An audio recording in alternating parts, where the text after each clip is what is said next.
Number classification చూద్దాం. దాంట్లో 4 types ఉన్నాయి. ఒక్కొక్క ప్రాబ్లమ్ చూద్దాం. ఫస్ట్ ఏంటంటే based on even and odd numbers. Even number అంటే ఏంటి మనకు ఏదైనా నంబర్ ని డివైడెడ్ బై 2 చేస్తే మనకు రిమైండర్ 0 వస్తుంది. ఆడ్ నంబర్ ఏంటి? ఏదైనా నంబర్ ని మనం డివైడెడ్ బై 2 చేస్తే మనకు రిమైండర్ అనేది మనకు 1 వస్తే దాన్ని ఆడ్ నంబర్ వస్తది. ఇప్పుడు find out the odd one out. ఇప్పుడు మనము డిఫరెంట్ ఉన్న నంబర్ ని టిక్ చేయాలి. 43 అనేది మనకు డివైడెడ్ బై 2 చేస్తే మనకు రిమైండర్ 1 వస్తుంది. 53 ని డివైడెడ్ బై 2 చేస్తే మనకు రిమైండర్ 1. 6 డివైడెడ్ బై మనకు 2 చేస్తే మనకి ఎంత వస్తుంది? 1 వస్తుంది. కానీ దీని మాత్రం డివైడెడ్ బై 2 చేస్తే మనకు రిమైండర్ అనేది 0 వస్తుంది. కాబట్టి ఆడ్ వన్ ఏంటి మనకు 66 ని టిక్ చేయాలి. అలాగే సెకండ్ ప్రాబ్లం ఏంటంటే based on square and root cube root. Square అంటే ఏంటి మనకు? సపోజ్ ఒక నంబర్ ని 2 టైమ్స్ మల్టిప్లికేషన్ చేస్తే దాన్ని స్క్వేర్ అంటారు. ఇప్పుడు 2 స్క్వేర్ ఈక్వల్ టు ఏంటి? 2 ఇంటూ 2 4. అలాగే క్యూబ్ అంటే ఏంటంటే ఒక నంబర్ ని 3 టైమ్స్ మల్టిప్లై చేయడం. 3 టైమ్స్ 2 ఇంటూ 2 ఇంటూ 2. 2 ఇంటూ 2 ఏమవుతుంది? 2 క్యూబ్. 2 ఇంటూ 2 4. 4 ఇంటూ 2 8.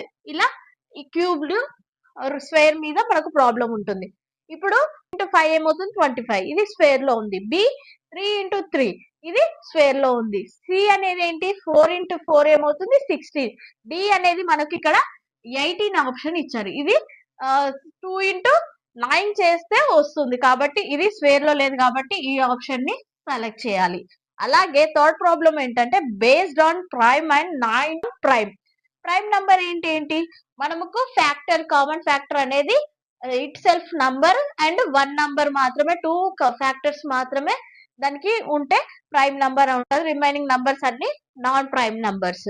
ఇప్పుడు 19 కి కామన్ ఫ్యాక్టర్స్ ఏముండవు. బి కి కూడా 17 ఏముండవు. 13 కి ఉండవు.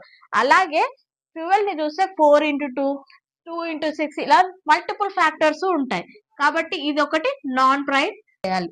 Based on the some of digits. Some of digits ఇచ్చిన నంబర్స్ ని మనము సమ్ చేసి find out the odd one ని అడిషన్ చేస్తే 2 ప్లస్ 2 ప్లస్ 2 ఏమవుతుంది? 11 అవుతుంది. 2 ప్లస్ 1 ఎంత? 3. 2 ప్లస్ 4 7. 3 ప్లస్ 4 2 ప్లస్ 4 ఏమవుతుంది? 6. 2 ప్లస్ 4 7. ఇప్పుడు చూస్తే ఇది ఈవెన్ ఆడ్ నంబర్, ఇది కూడా ఆడ్ నంబర్, ఇది ఈవెన్ నంబర్, ఇది ఆడ్ నంబర్. సో అన్నిట్లలో ఈవెన్ నంబర్ ఇది డిఫరెంట్ ఉంది కాబట్టి సి ఆప్షన్ ని ఇలా మనం చెక్ చేసుకోవాలి. ఇలా